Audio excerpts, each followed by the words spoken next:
Aldi has made a big change and it might actually be a good one. Let's begin.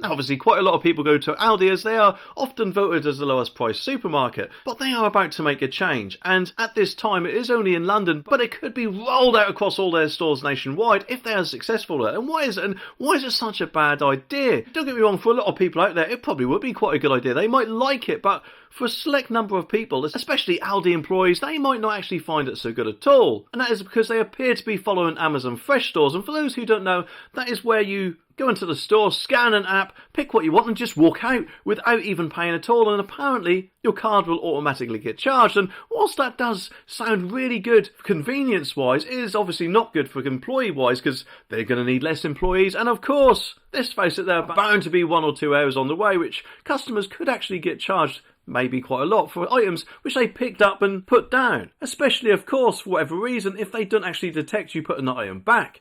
Now, according to this article, customers have to download an Aldi Shop and Go app on their phones and then complete their shop without apparently scanning a single item or even going for a checkout. But now, apparently, the German retailer has now cut out a step, and that is customers in Greenwich apparently no longer have to download the app and instead apparently just have to tap their credit or debit cards on their phones to enter the store. And Ben Short, a retailer manager for Aldi UK, said it has been great to see how positively customers have responded to our Shop and Go trial, and this later change will help to make it even quicker and easier for people to use the store. We are always looking for ways to improve our customers' shopping experience, which is what our Shop and Go is all about. Well, admittedly, I've never used an Aldi Shop and Go store, or the new Tesco's Get Go store, which apparently is a similar sort of thing. But I have used an Amazon Fresh store, and there has been times where it's been an absolute nightmare to get that app to work. So if Aldi are now getting rid of their app, then hopefully this will solve that problem. But it doesn't solve the problem of being possibly charged for something that you didn't actually get.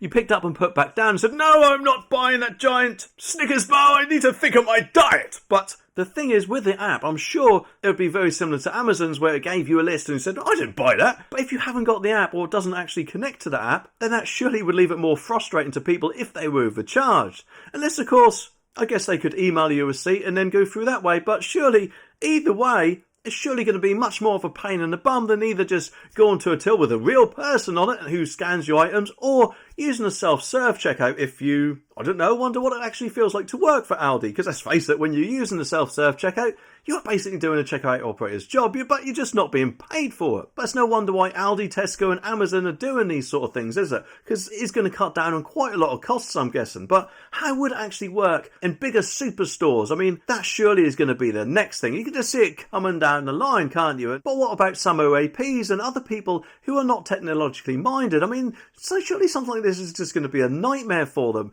and might actually put them off to the store to begin with, especially if they do actually get charged for an item that they didn't actually buy. Well, apparently it could be payday for millions of people out there, 2.3 million to be exact, and that is because BT have been a bit naughty. And as the article says, you could be owed £500 as BT apparently has been overcharging quite a lot of people. It says millions of BT customers are one step closer to getting a £500 compensation payout. A £600 million class action claim against BT is alleging that both elderly and low-income customers were overcharged apparently by the firm, and there was given a go-ahead in September 2021, but has now been confirmed that the case will go to full trial on January the 29th. And the Competition Appeal Tribunal, the CAT, said it expects the hearing for all the evidence to end on March the 22nd. And after this time, apparently a judgment can be made, but it is not known how long it will take for the CAT to reach a decision. But there is some good news, because at the time BT appeared to want it to be an opt-in process, where obviously if you didn't know about it, then let's face it, you're kind of screwed, aren't you? But since then, that appeal was dismissed and it is now becoming an opt-out process, which means that if you were affected, regardless of not if you knew about it or not, you could have a lovely amount of money landing in your bank account, or it may be a cheque sent to you or whatever. But at the end of the day, this is really good news, and hopefully it will put the frighteners, shall we say, of any other company who's possibly doing a similar thing by overcharging people when they really shouldn't be. Although obviously, we're going to have to wait till March but to be honest, it kind of looks like it's going our way. Apparently this all relates to historic prices that BT charged for its landline-only tariff between 2015 and 2018. It says the company cut the cost of its line rental from $18.99 to $11.99 a month in 2018 after a review by the regulator found serious concerns about soaring bills. But apparently when BT made the £84 a year price cut to reduce future bills for customers, it did not compensate for them for what they had already paid out, and therefore they are in the crap for that. And quite rightly so in my opinion. A BT spokesperson, now he says that we take our responsibilities to our customers very seriously and we are dedicated to keeping our customers connected whilst helping those who need it most. And this claim relates to technical landline pricing issue which was resolved by Ofcom in 2017, but we do not accept that our price was anti-competitive back then and we are committed to robustly defending our position at trial. Well, to be honest, I don't know about you, but quite often when I go on price comparison websites, BT does often tend to be dearer than most, so it's no wonder why they are in that position, is it? But obviously, it's up to customers if they sign up to BT or not. But at the end of the day, if they have done something wrong, wouldn't it look better on them if they just admitted to it? Well, then, of course, lose a court case, which is not exactly going to paint them in a good light at all, is it? And yes, I know, up to £500 for 2.3 million people is obviously quite a lot of money for BT to fork out. But at the end of the day, with the amount of money that I'm sure they rake in, that probably isn't that much to them. Now, obviously, in this day and age, it just seems like every company out there just wants to jump on the bandwagon and raise their prices every other month or so. And this time, it just seems no different. Obviously, we're used to the yearly price rises, aren't we? And unfortunately, this time, they could actually give our wallets quite a bit of a kick in their gonads, because the article says that millions of BTE and 3 customers will be hit with huge bill hikes this spring. And they have confirmed that they will put up their bills by 7.9%.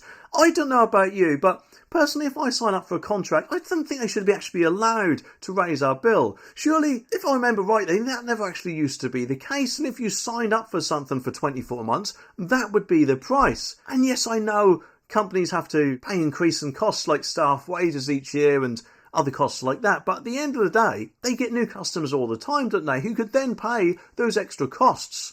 If smaller companies like Smarty and Voxy can keep their prices frozen, then I can't see why the big guys can't freeze theirs. And whilst of course you might think, well, 7.9%, that's not that much, surely on a £20 or £30 contract, but at the end of the day, according to figures from Uswitch, the average broadband customer is set to pay an additional £27.19 per year, whilst the average mobile customer will pay an extra £24.23 per year. And whilst that may not sound like a lot per month, it will add up over the year to basically a month's worth of Sky TV, or maybe even a couple of months worth of Netflix, especially of course if you take their basic plan. So either way, that's the last thing we all need, isn't it? And surely some sort of government intervention should happen here, shouldn't it? So when does all this crap come in? Well, it says the CPI rate of inflation was published today and came in at 4%. But hang on, that's 7.9%, that's nearly double. But it does say that broadband and mobile phone providers base their annual increases on the rate of inflation plus an extra 3.9%. Well, I wish I could go up to my boss and say, well, do you know what? I've decided I need a pay increase and